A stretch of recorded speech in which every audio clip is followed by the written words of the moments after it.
Hi, I'm Davina, and today I'm going to talk to you about the insidious nature of shame.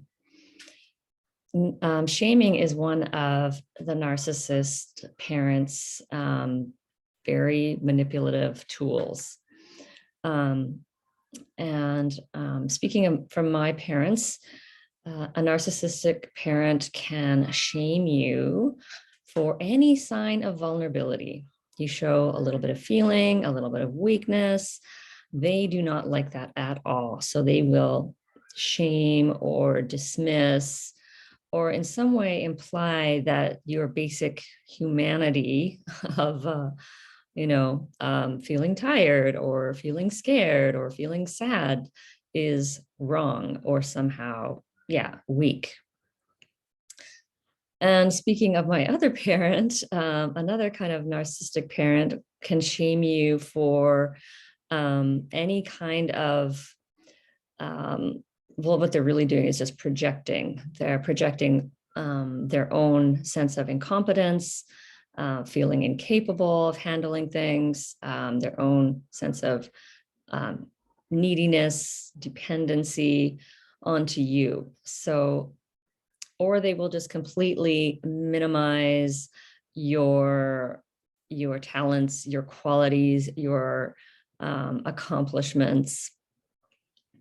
So narcissists are really masters of this. It's a lot of projection, really. They just like, well, I don't like my vulnerability or any kind of weakness, so I'm just gonna like shame you for it, and put it onto you so that I don't have to face it or deal with it. This is just insight that's coming to me today, really putting things more together. So I woke up this morning and I was feeling okay, but then I started going, okay, how am I really feeling? And that's what I'm doing lately. Like, how am I actually feeling? Because so often I'm in that shame flashback, but I'm denying that I'm in the shame flashback. So it's really important, I think, for me anyway, to just every day, every morning, notice if I'm feeling that shame, because any feeling I have can automatically, boom, there's shame on top of it. Like it happens so fast. It's so unconscious. So I'm having a little bit of like hay fevery kind of, like I notice in my eyes today, like it's just probably very minor, but so it's like a 1 or a 2, of, if you're thinking of like discomfort, minimum is 1, maximum is 10. It's like a 1 or a 2, but then you add on the shame that automatically just floomp. It's like a floomp, shame just hits it, right? And then I'm feeling that sense of, oh, I'm a weak person. I'm needy, and then the other part is like, I must be so incapable of handling life. How am I going to have a job if I can't even, I have hay fever and I can't even. So the shame flashback causes more shame if we're not acknowledging that it is a flashback. And so I was just laying down on my bed going, I'm feeling so ashamed, and noticing how that just had just spiraled without even being aware of it. It happened so fast. So I started naming it. I'm feeling ashamed. And then the tears started coming. I'm feeling so ashamed. I'm feeling like I'm just this incompetent, weak person. And how am I going to make it in the world if I'm like, and it just goes like that. And once I released that feeling, wow, my energy has come back. It's amazing. And now I notice, okay, that, the hay fever part is very minor. I mean, I feel a little bit tired, but a good part of that, like a huge chunk of that, was just the shame of feeling tired and a bit hay fevery. So this is a big eye opener for me today. A shame flashback. Once you've dropped your addictions and you're starting to get out of those unhealthy relationships and you're leaving narcissistic people, that's when you're going to start to experience the flashbacks, because now, those feelings are coming up. So a shame flashback can really, Pete Walker calls it like, it feels like your battery is dead. Feels like sometimes I just feel like this kind of frozen feeling. I had it yesterday too, where I was just like, I was just lacking kind of any kind of oomph and kind of like creativity and kind of flow.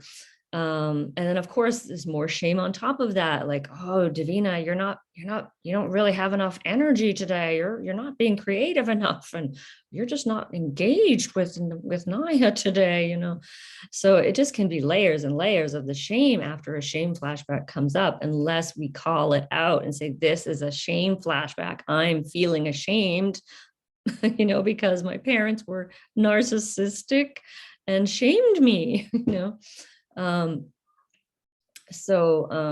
yeah, once the shame is lifted, once we've, felt that shame, and it's so difficult to feel that shame because it feels so true. If there's one feeling that feels more true than anything to me, it's the shame. It's so insidious, so like slick and slippery and sneaky, and it can just like, it can be there without me even realizing it, because I've lived in that shame identity for so long that I'm just used to having those kind of thoughts and having that kind of feeling of, I'm not enough and I'm inadequate, and yeah, I'm just kind of I think I've mentioned it before, like I'm just a despicable or pathetic person. um wow. So yeah, it's really important to uncover these layers of shame, and it takes time. And I feel like what the antidote really is compassion, because, as I said, one of the things that the narcissistic parent does is to like, oh, you're feeling a little sad. Well, don't feel sad. Oh, you're feeling scared. You shouldn't feel scared. Go out and play with your friends. Um, there's that kind of really shaming, dismissive attitude. So to counter that is to give ourselves that compassion and that tenderness. And it takes just practicing it over and over and over again, because this is a deeply, deeply conditioned response. So we have to like recondition ourselves to be like, okay, compassion. Oh, I'm so sorry that you're feeling hay fevery and tired today, sweetheart. Oh, you're feeling tired. Let's lay down for a little bit. Man, that sounds really tough. Um, and to, give ourselves that compassion and tenderness, and just go with what we need at the moment. Um, there's also the fear that can get into that. Oh, this is going to last forever, and so it's just like being in the moment and taking care of our needs. And the other antidote is pride, is taking pride in ourselves and in our accomplishments and our qualities. And I'm thinking, yeah, it's you're doing deep healing work that 99% of people are not doing. So if they're out, running around, working 40-hour weeks, and on the weekend they're like nonstop friends and I don't know, doing their stuff. And that I noticed myself yesterday comparing myself to other people, and I'm like, wait a minute. I'm like doing deep healing work and awakening to my true self. That's a huge amount of work. That is an accomplishment.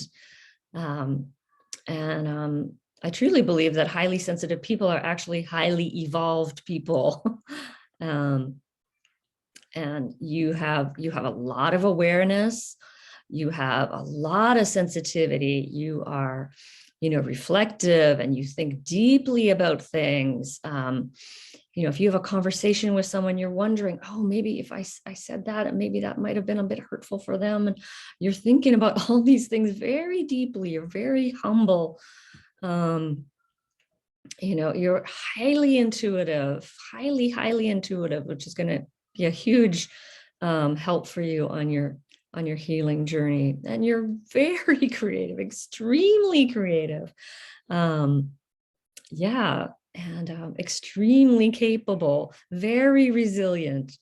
And feeling our feelings is resiliency. Our parents brainwashed us to think that resilience meant not feeling anything, just toughing it out and pushing through. And that's, we are so brainwashed to live in their, insanity. And it's really important to, once we start to trust ourselves more, to really hold firm to what we value and what we believe about how to live. For me, it's now so much about, spaciousness and simplicity and, mindfulness. And that often takes, living in a more slow way, in a more, grounding. And I'm thinking, I want to be in my body today. That's the number one thing I want to do, is just be in my body and be honest about what I'm feeling and connect to myself and feel my feelings. Yeah, which is, completely different from what I grew up being taught. And so there's that compassion that we need, and we also need that real pride in ourselves. Like, think about what you've accomplished in this world already. Think of the lives that you have touched by your tenderness and your compassion and your receptivity. You're a great listener. Think of the lives that you've touched.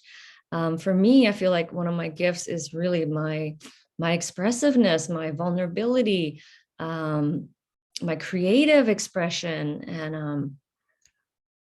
And so it's good to remind ourselves, write them down. Pete Walker really advocates for this, write down, all your good qualities and your talents and your gifts and your accomplishments. And accomplishments don't have to be like, I won a gold medal or something. It can be just like, an accomplishment is like, I'm recognizing my feelings. Accomplishment can be, I'm now setting boundaries for myself. Those are accomplishments.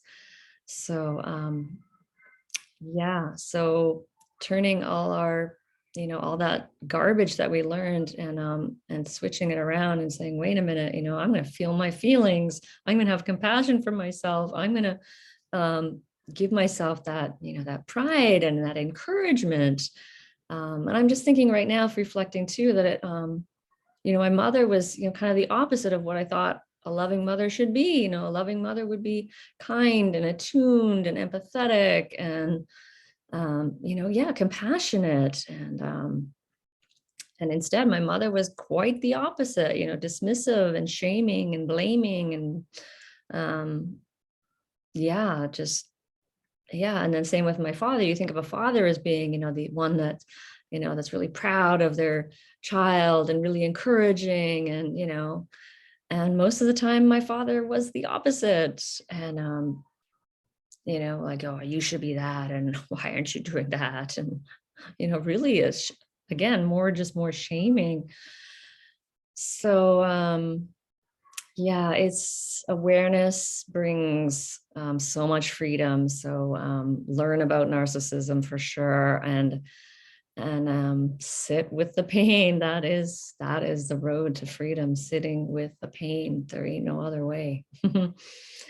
So I hope this video has been helpful for you. And if you can do one thing today, and just call out that shame, just, oh, I'm feeling ashamed. That once you name it, it starts to lose its power. So I am wishing you many, many blessings on your healing, your journey of healing and awakening. And I am Davina Shamaya at Boldness Blooming. Thank you for watching.